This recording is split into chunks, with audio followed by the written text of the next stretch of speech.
अच्छा, कल कुछ बच्चे मिले थे जिनका सिलेक्शन हो गया था, ठीक है, तो वो आए थे मिलने के लिए। तो मैं आप सभी लोगों को बोलूंगा, उनसे बात करके मेरे को एक चीज ये महसूस हुई, जो हम लोग कह रहे होते हैं ना क्लास में, उनको उनमें से दो बच्चों को बिल्कुल एग्जैक्टली फील हुई, ठीक है। उनका भी जेई में वो आई थिंक वो एक बच्चा प्रयास का था, एक बच्चा लक्ष्य का था, ठीक है। तो पहली बारी में ही जो लक्ष्य वाले बच्चे का जिसका सिलेक्शन हुआ ना, तो उसने कहा कि सर स्टार्टिंग में तो मेरे को लग रहा था मेरे से होगा ही नहीं, होगा ही नहीं, होगा ही नहीं। उसकी 3000 समथिंग रैंक आई फर्स्ट अटेम्प्ट में, ठीक है। तो उसके पेरेंट्स भी कह रहे थे कि सर हमें भी लग रहा था कि नहीं हो पाएगा, ठीक है।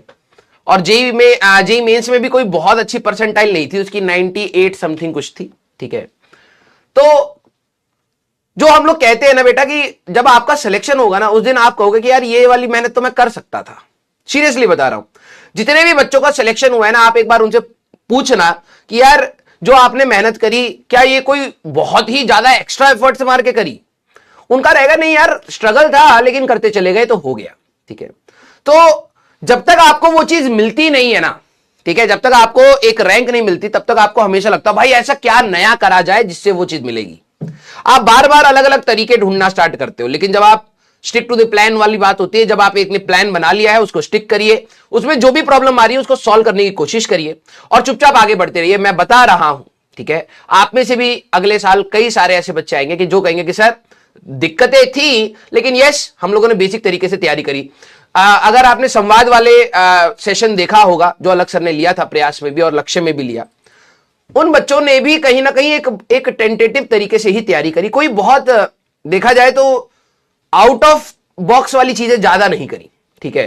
प्रॉब्लम हो रही थी, उनको सॉल्व करते गए और आगे बढ़ते रहे, सिलेक्शन हो गया, ठीक है, यस। तो मैं आप सभी लोगों को बोलूंगा कि यार जो आप तैयारी कर रहे हैं ना, कई बार आपको लगता है कि यार इसकी डायरेक्शन क्या है, समझ नहीं आ रही, लेकिन अगर आप रेलिवेंट सवाल कर रहे हैं, लेक्चर्स देख रहे हैं और उनका होमवर्क कंप्लीट कर रहे हैं, डिस्कशंस कर रहे हैं उसी के रिगार्डिंग, तो आपको कई बार हो सकता है ऐसा लगे कि यार शायद मैं रास्ते सही नहीं है, मेरे को तो पता नहीं मेरा सिलेक्शन होगा या नहीं होगा, इतने सारे लाखों बच्चे हैं उनका सिलेक्शन हो जाएगा, ये होता है। लेकिन आप अपने आप को इनसिक्योरिटीज में मत डालिएगा और चुपचाप पढ़ाई करिएगा।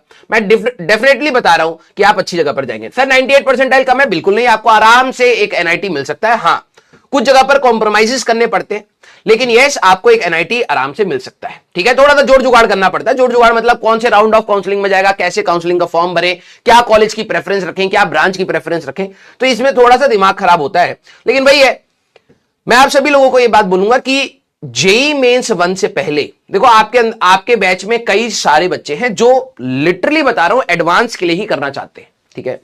और वो गलत बात नहीं है, लेकिन रास्ता जेई मेंस के थ्रू ही जाएगा। इस बार अगर आपका जेई मेंस खराब हो गया, आप ये नहीं कह सकते पिछले साल के जेई मेंस मेरा अच्छा था यार, उससे मेरा सिलेक्शन, उससे मेरे को कॉलेज दे दो, नहीं होगा। इसी साल जो आप जेई मेंस में स्कोर करेंगे बेटा, that will be your score, ठीक है।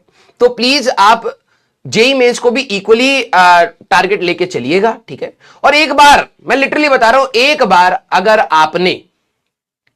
अगर आपने जेई मेंस फोड़ दिया ना, फर्स्ट अटेम्प्ट का टारगेट रखिए सीधे। सेकंड का तो कई बच्चे होंगे, मैंने पिछली बार ये क्लास में जब बोली थी तो कई बच्चे इसमें डिमोटिवेट हो गए कि सर आप जेई मेंस फर्स्ट को ही क्यों टारगेट कह रहे हो, मैं तो लेट ज्वाइन करा है, मैं तो सोच रहा था जेई मेंस 2 तक तो मैं कर ही लूंगा। तो वो आपके लिए है, ठीक है। मैं उस बच्चे के लिए कह रहा हूं जिसने टाइमली स्टार्ट करा है, या फिर वो इस स्पीड से चल रहा है कि वो धीरे धीरे करके बराबर आ जाए। बेटा अगर आपने जेई मेंस 1 में ही अपना स्कोर बना लिया, एक अच्छी एनआईटी फिक्स कर ली, मैं बता रहा हूं जो आपका एडवांस का सपना है उससे आप बहुत ज्यादा पास आ जाते हैं। क्यों? क्योंकि आपको बहुत समय मिलता है, बहुत समय मिलता है कि आप आराम से टेंशन फ्री अच्छे सवालों को करते हुए और चले, ठीक है। तो प्लीज, हाँ सर सेकंड ड्रॉपर क्या करें? सेकंड ड्रॉपर जेई मेंस का टारगेट रखें। भाई देखो मैं क्लास में कई बार बता रहा हूं कि जो हम लोग टफ सवाल कर रहे हैं वो आपको तब भी करने हैं, क्योंकि आपने अगर देखो मार्केट में अगर फैला दिया जेई मेंस इजी है, जेई एडवांस टफ है, ऐसा कुछ नहीं होता, मिक्सचर होता है भाई, ठीक है। जेई मेंस में भी कुछ सवाल अच्छे आते हैं, जेई एडवांस में भी कुछ सवाल बिल्कुल हल्के वाले आते हैं। आप अगर सेकंड ड्रॉपर भी हैं तो आप जेई मेंस ही देंगे, दोनों अटेम्प्ट देंगे, तो आप अपने लेक्चर्स को बहुत अच्छे से करिए। भले ही उसमें टीचर एडवांस की बात कर रहा हो, प्लीज उसको करिए, क्योंकि एटलीस्ट वो आपके थॉट प्रोसेस को इनिशिएट करेगा, आपको सोचने के लिए मजबूर करेगा, और वही एक लर्निंग प्रोसेस भी है। क्लियर? यस। हाँ, और यस कई सारे बच्चों के ये भी आ रहे हैं सर, सिविल मिल रहा है ले लें, इलेक्ट्रिकल मिल रहा है ले लें, ठीक है।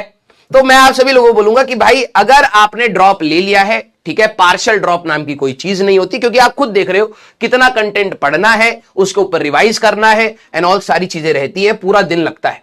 अब आप कॉलेज जाओ और आके सोचो कि यार मैं आके नोट से पढ़ लूंगा, वैसा पढ़ तो लोगे लेकिन वो एफिशिएंसी नहीं आ पाएगी, ठीक है।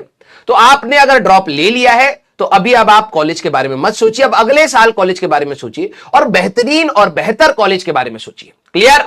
यस। हाँ, गले की थोड़ी सी बैंड बच गई है क्योंकि यार लगातार 3 दिन से 3 दिन क्लासेस चल रही हैं, ठीक है, तो गला थोड़ा सा वो हो जाता है। हाँ, पार्शियल ड्रॉप क्या होता है सर? पार्शियल ड्रॉप होता है कि आप कॉलेज में भी हैं और अपना तैयारी भी कर रहे हैं, उसमें थोड़ी सी दिक्कत आती है, ठीक है। हाँ, पीवाईक्यू करते समय कुछ क्वेश्चंस में डाउट आते हैं, तो क्या करें? तो पीवाईक्यू क्वेश्चंस में पहली बात एक्सेप्टेंस रखो कि डाउट आएंगे, ठीक है। फिर डाउट आने से आपको डिमोटिवेट नहीं होना है, पहली चीज तो ये समझानी पड़ती है। दूसरी चीज, आपके ऐप में भी बेटा मॉड्यूल के सॉल्यूशन डले हुए हैं, फ्री ऑफ कॉस्ट हैं, तो आप वहां से अपने पीवाईक्यूज के सॉल्यूशंस को देख सकते हैं। और कभी भी अगर आप सॉल्यूशन को देखते हैं तो सीधे आंसर पर मत जाइए, उसके मेथड पर जाइए कि आपने ऐसा क्या नहीं सोचा जिससे सवाल हो पाता, ठीक है। तो प्लीज उसको थोड़ा सा एनालाइज करते हुए चलेंगे, ठीक है। हाँ सचिन सर, क्या कह रहे हो सचिन सर? हाँ, सारी क्लासेस एक समान नहीं चलेंगी, आगे चल के कुछ क्लासेस में तुम कहोगे कि यार ये तो बहुत इजी चला गया, टॉपिक्स ऊपर नीचे हैं, कुछ टॉपिक्स के टफनेस ज्यादा है, कुछ टॉपिक्स की टफनेस कम है, तो वो आपको डील करना पड़ेगा बेटा, ठीक है। हाँ सर, 12th करके एडवांस क्या कह रहा है?